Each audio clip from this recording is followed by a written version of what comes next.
ਵਾਹਿਗੁਰੂ ਜੀ ਕਾ ਖਾਲਸਾ ਵਾਹਿਗੁਰੂ ਜੀ ਕੀ ਫਤਿਹ ਜੀ। ਅੱਜ ਪਹੁੰਚੇ ਹਾਂ ਜੀ ਗੁਰਦੁਆਰਾ ਮੋਤੀ ਬਾਗ ਸਾਹਿਬ ਪਟਿਆਲਾ, ਜਿਸ ਨੂੰ ਸ਼੍ਰੀ ਗੁਰੂ ਤੇਗ ਬਹਾਦਰ ਜੀ ਚਰਨ ਛੋਹ ਪ੍ਰਾਪਤ ਹੈ ਜੀ। ਕੋਸ਼ਿਸ਼ ਕਰਾਂਗੇ ਤੁਹਾਨੂੰ ਥੋੜਾ ਨਾਲ ਗੁਰੂ ਜੀ ਦੇ ਜੀਵਨ ਬਾਰੇ ਦੱਸੀਏ ਜੀ, ਭੁੱਲਾਂ ਚੁੱਕਾਂ ਦੀ ਖਿਮਾ ਬਖਸ਼ਣਾ ਜੀ। ਵਾਹਿਗੁਰੂ ਜੀ ਕਾ ਖਾਲਸਾ ਵਾਹਿਗੁਰੂ ਜੀ ਕੀ ਫਤਿਹ ਜੀ।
ਤੇਗ ਬਹਾਦਰ ਸਿਮਰਿਐ ਘਰ ਨੋ ਨਿਦਿ ਆਵੇ ਧਾਏ, ਸਭ ਥਾਈ ਹੋਏ ਸਹਾਏ। ਗੁਰੂ ਤੇਗ ਬਹਾਦਰ ਜੀ ਆਪ ਜੀ ਦਾ ਜਨਮ ਸਿੱਖਾਂ ਦੇ 6ਵੇਂ ਗੁਰੂ ਹਰਗੋਬਿੰਦ ਸਿੰਘ ਸਾਹਿਬ ਦੇ ਘਰ ਮਾਤਾ ਨਾਨਕੀ ਦੇ ਕੁੱਖੋਂ 1 ਅਪ੍ਰੈਲ ਸਨ 1621 ਨੂੰ ਸ੍ਰੀ ਅੰਮ੍ਰਿਤਸਰ ਸਾਹਿਬ ਵਿਖੇ ਹੋਇਆ। ਆਪ ਜੀ ਆਪਣੇ ਗੁਰੂ ਪਿਤਾ ਦੇ ਸਭ ਤੋਂ ਛੋਟੇ ਸਾਹਿਬਜ਼ਾਦੇ ਸਨ।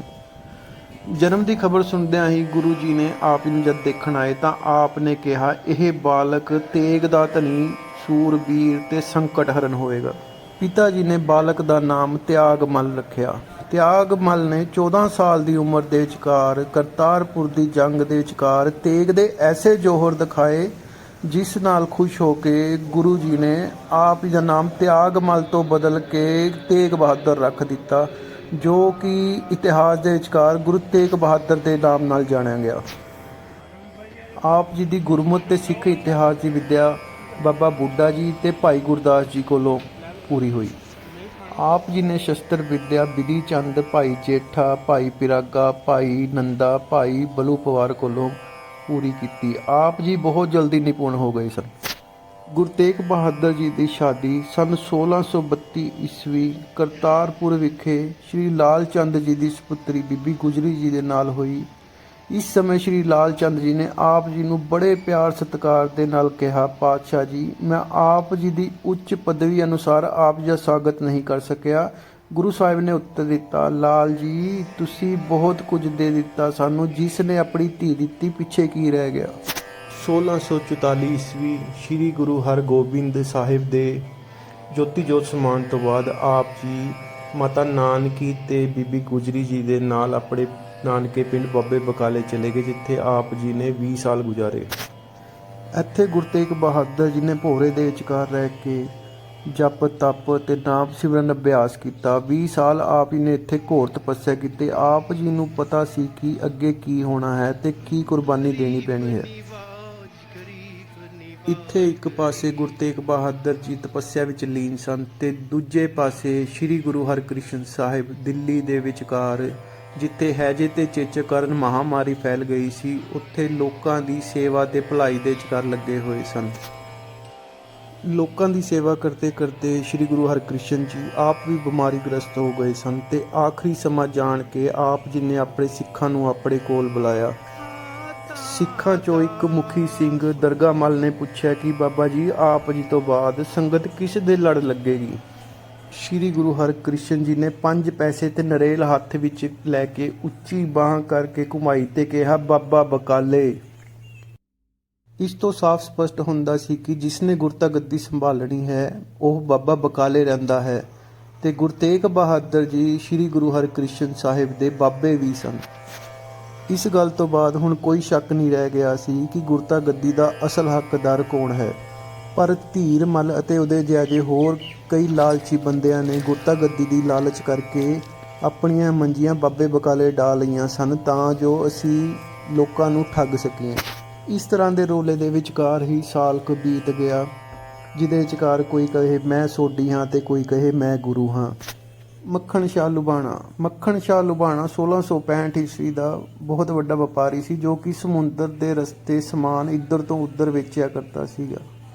ਇੱਕ ਦਿਨ ਉਸ ਦਾ ਸਮਾਨ, ਉਸਦਾ ਜਹਾਜ਼ ਸਮੁੰਦਰ ਦੇ ਵਿਚਕਾਰ ਤੂਫਾਨ ਦੇ ਵਿਚਕਾਰ ਫਸ ਗਿਆ ਤੇ ਉਹਨੇ ਗੁਰੂ ਜੀ ਅੱਗੇ ਅਰਦਾਸ ਕੀਤੀ, ਹੈ ਸੱਚੇ ਪਾਤਸ਼ਾਹ, ਹੈ ਗੁਰੂ ਜੀ, ਮੈਂ ਆਪ ਜੀ ਦੇ ਅੱਗੇ 500 ਸੋਨੇ ਦੀਆਂ ਮੋਹਰਾਂ ਚੜਾਵਾਂਗਾ ਜੇ ਆਪ ਇਸ ਤੂਫਾਨ ਦੇ ਵਿਚਕਾਰੋਂ ਮੇਰਾ ਜਹਾਜ਼ ਕੱਢ ਦਿਓ।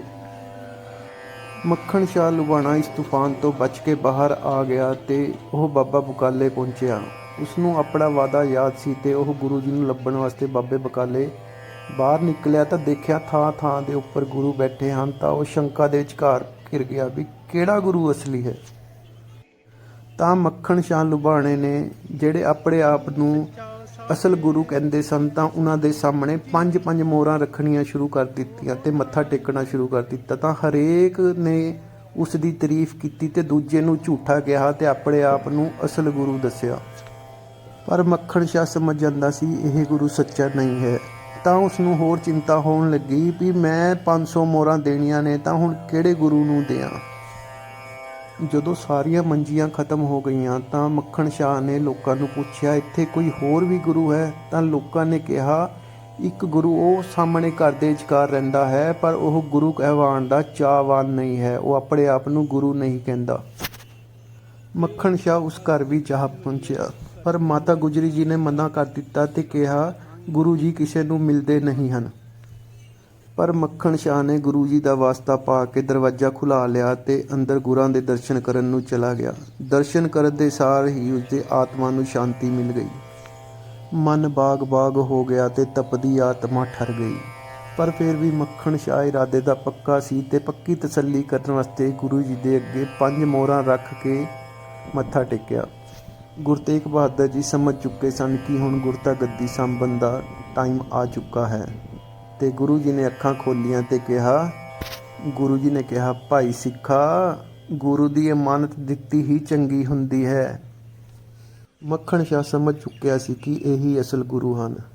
ਤਾਂ ਮੱਖਣ ਸ਼ਾਹ ਨੇ ਗੁਰੂ ਜੀ ਦੇ ਚਰਨਾਂ ਦੇ ਵਿਚਕਾਰ 500 ਮੋਹਰਾਂ ਰੱਖੀਆਂ ਤੇ ਆਪਣਾ ਸੀਸ ਨਿਵਾ ਕੇ ਗੁਰੂ ਜੀ ਦਾ ਆਸ਼ੀਰਵਾਦ ਪ੍ਰਾਪਤ ਕੀਤਾ। ਖੁਸ਼ੀ ਨਾਲ ਗਦ-ਗਦ ਹੋਏ ਮੱਖਣ ਸ਼ਾਹ ਨੇ ਕੋਠੇ ਤੇ ਚੜ੍ਹ ਕੇ ਪੱਲਾ ਫੇਰ ਕੇ ਕਿਹਾ, ਭੁੱਲੀਏ ਸੰਗਤੇ ਗੁਰੂ ਲੱਭ ਪਿਆ ਹੈ, ਭੁੱਲੀਏ ਸੰਗਤੇ ਗੁਰੂ ਲੱਭ ਪਿਆ ਹੈ। ਮੱਖਣ ਸ਼ਾਹ ਦੀ ਆਵਾਜ਼ ਸੁਣ ਕੇ ਬਾਹਰ ਸੰਗਤਾਂ ਦਾ ਉਤਸ਼ਾਹ ਚਰਮ ਤੇ ਪਹੁੰਚ ਜਾਂਦਾ ਹੈ ਤੇ ਸੰਗਤਾਂ ਗੁਰੂ ਜੀ ਦੇ ਘਰ ਵੱਲ ਨੂੰ ਭੱਜ ਲੈਂਦੀਆਂ ਹਨ। ਗੁਰੂ ਤੇਗ ਬਹਾਦਰ ਜੀ ਦੇ ਪ੍ਰਗਟ ਹੋਣ ਤੇ ਬਾਬੇ ਬਕਾਲੇ ਤੋਂ ਬਾਕੀ ਸਭ ਝੂਠੀਆਂ ਮੰਜੀਆਂ ਚੁੱਕੀਆਂ ਜਾਂਦੀਆਂ ਹਨ ਤੇ ਹੁਣ ਬਾਬਾ ਜੀ ਆਪ ਪ੍ਰਗਟ ਹੋ ਗਏ ਹਨ। ਗੁਰੂ ਤੇਗ ਬਹਾਦਰ ਜੀ, ਗੁਰੂ ਨਾਨਕ ਦੀ 9ਵੀਂ ਜੋਤ, ਸ਼੍ਰੀ ਗੁਰੂ ਤੇਗ ਬਹਾਦਰ ਜੀ।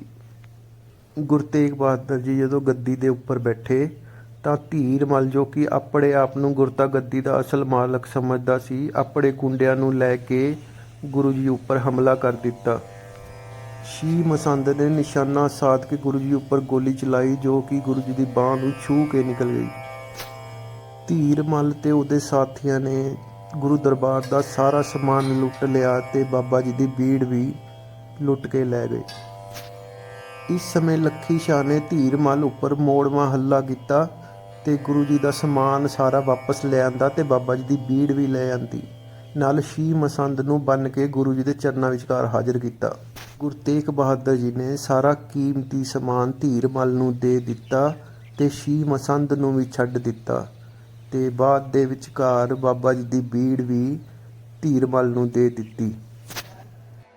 ਗੁਰੂ ਤੇਗ ਬਹਾਦਰ ਜੀ ਨੇ ਕਿਹਾ ਧੀਰ ਮੱਲ ਨੇ ਜੋ ਅਪਰਾਧ ਕੀਤਾ ਹੈ ਤ੍ਰਿਸ਼ਨਾ ਵਸ ਹੋ ਕੇ ਕੀਤਾ ਹੈ, ਇਸ ਲਈ ਇਸ ਦਾ ਗੁਨਾਹ ਖਿਮਾਯੋਗ ਹੈ, ਇਸ ਨੂੰ ਮਾਫ ਕਰ ਦੇਣਾ ਚਾਹੀਦਾ ਹੈ।